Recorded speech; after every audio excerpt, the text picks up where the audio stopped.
Alrighty, morning everyone, and welcome back to another beautiful video on this beautiful channel on another beautiful day. In today's video, I'm gonna talk with you about how you're gonna get scrap if you can't go street scrapping. We're gonna explain that a little bit further because most of you are probably gonna say now, well, but anyone can go street scrapping. Why would no one be able to go street scrapping? I can go street scrapping whenever I bloody want. Well, yeah, that's very cool. The problem is that it's unfortunately not the case all over the world. I'm gonna get into that in just a moment, but first of all, I want to quickly go over the rest of the video. So we are going to talk about what you need to get scrap from other sources that are not the street. How you're going to approach people about getting scrap from them, what you need to process it, and all kinds of stuff like that. I think it's going to be very interesting, and I wanted to do a video like that for quite some time, so I'm just going to do it today. So yeah, here we go. Let's talk about the problem with street scrapping though first, because I think that's the part that most people are probably interested in. So in many European countries, there is a thing that you can't go street scrapping, and it's even forbidden by law to take other people's scrap. It's a felony. It's absolutely stupid, but it is what it is. Do I give a you know what about this rule? Honestly, no. Because it's absolutely dumb. And you have to take into consideration, a felony can only be a felony if you actually do some sort of harm. Scrap does not belong to anyone, and it's not worth anything by law. So, by law, no one can sentence me to anything because I took away scrap. It has a value of 0 to everyone. So, you know, like obviously not to me, but to both the parties that own it at this point where it's put on the street. So, it doesn't matter. I don't care about that, but many people do, because many people care about not breaking stupid laws, which I understand, but it's not really something that I do. So, yeah, we are going to talk about how you're going to get scrap without breaking the law, basically, in countries like this one, for example, which is ridiculous to think about, but it is what it is. If you want to get scrap without breaking the law, you have to basically take into consideration two options that you've got. You've got private households and you've got companies. Both can be very lucrative, you just have to do it the right way.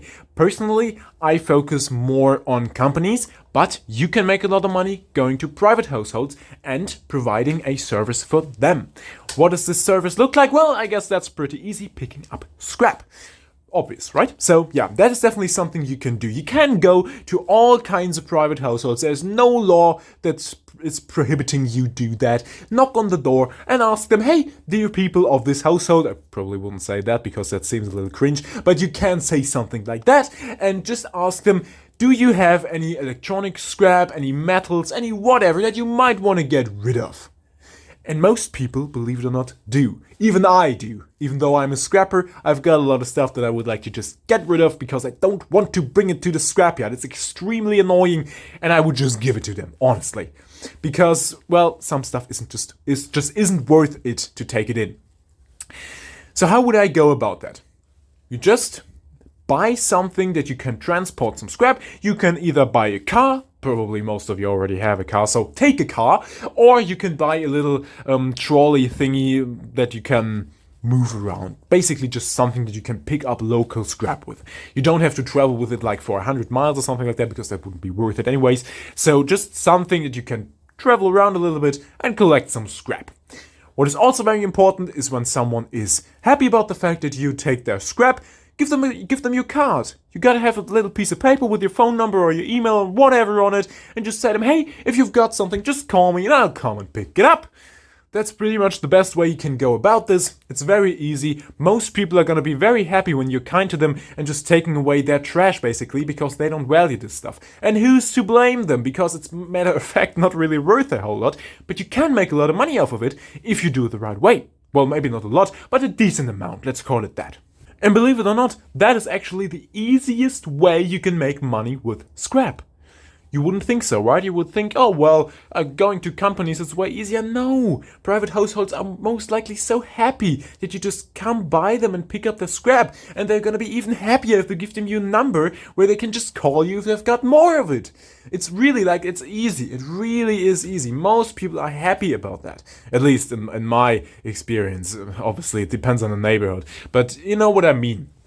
So, and I don't live in a particularly nice neighborhood, but you know what I mean. So, that is a thing you can do. A very good thing, a very decent thing, very honest work that you can do, where you can make some good money with scrap without stealing it, basically, because the government's stupid here. Anyways, so the second option that you've got is companies. Companies are harder. You just have to accept that. Getting stuff from companies is definitely not as easy as from private people. Why? Because companies don't give a you know what about scrap. They are in the business of whatever. Let's just take electrical engineering, for example, or just electrical contracting in general.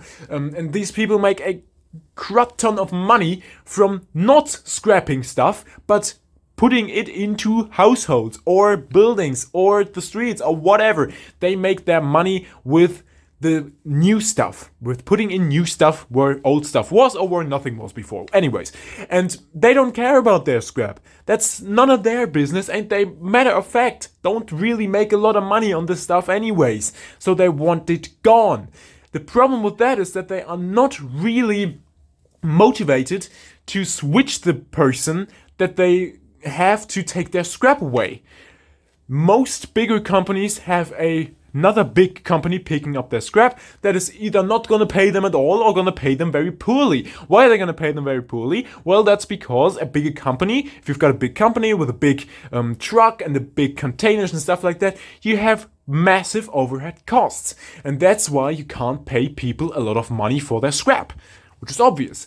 But a company doesn't care about that, because they just want it gone. But if you can go in between that and just get a little bit of the stuff that they throw into the big company's bin from time to time, you're really gonna make a decent income from that stuff, and you're gonna be able to pay them so much more money for it. So I'm not talking about taking away business from bigger scrapping companies. Not at all. Not at all. But they get basically guaranteed business from all the businesses around them. So there's no problem with you just going in there asking nicely if you can take a little bit of that just to make an honest living. You know, no one's gonna behead you for that. So keep that in mind. There's nothing wrong about that at all. It is tough to get into that though, and you're gonna get rejected a lot of times. So if you get a company, make sure that you stick with them, okay? Don't aggravate them. Do what they want you to do, and it's gonna be fine. It might not be the easiest way to just call around. Nowadays, that's what people do, I know that, but sometimes it really helps going there and actually talking to someone in person. It's a little bit hard in times like this, I know, whatever. But, if you can do that, if you have the ability to do that, and if someone lets you actually come in, which I have heard doesn't always happen, but if people let you come in, you should talk to them in person. It's way easier to explain what you're doing, what you're planning on doing, and what you're actually going to pay them, and how your business model works and stuff like that. It's way easier to do that in person than doing it over the phone or over an email. So keep that in mind. Another very important thing that I also talked about in one of my other recent videos, where I talked to you about how you can buy transformers. Be sure, if you call a company to take their scrap, be sure that you actually have the means to take the scrap. If they want you to take something that is very heavy, you're gonna have to find a way to take it. Otherwise, your business relationship is over. Because they, as I said, just want this stuff gone. They don't care about anything else. They don't even really care about the money you pay them. They want it gone, especially big companies. So only call companies about stuff that you can actually take. Don't say, oh, well, I'm just gonna take everything, and then you're gonna roll up in a Fiat whatever Panda or something like that. No, please don't. They're just gonna be like, yeah, I think we're just gonna go with a bigger scrap company. Please don't let it come this far. Only call about stuff that you can actually take, okay? Don't tell them anything that you can't actually do. It's basically what I'm saying, and it's really important, believe me. Not that I made this mistake, but I've heard of people that make it, and it doesn't end well. So this was basically a very, very basic rundown of what you can do if you don't want to break the law, making an honest living, which is an odd sentence to pronounce, but anyways, I hope you enjoyed it. If you've got any more questions, be sure to write them in the comments below. As always, I answer every single one of them, so do that if you want to, and also rate the video with either like a thumbs up or a thumbs down if you want to, whatever you might want to do. And also, if you want to, you can subscribe to the channel, because I think that makes it easier to catch up on the stuff that I upload. I don't really know, but you can do that if you want to. So thank you very, very much for watching. Have a fantastic week, and until next time.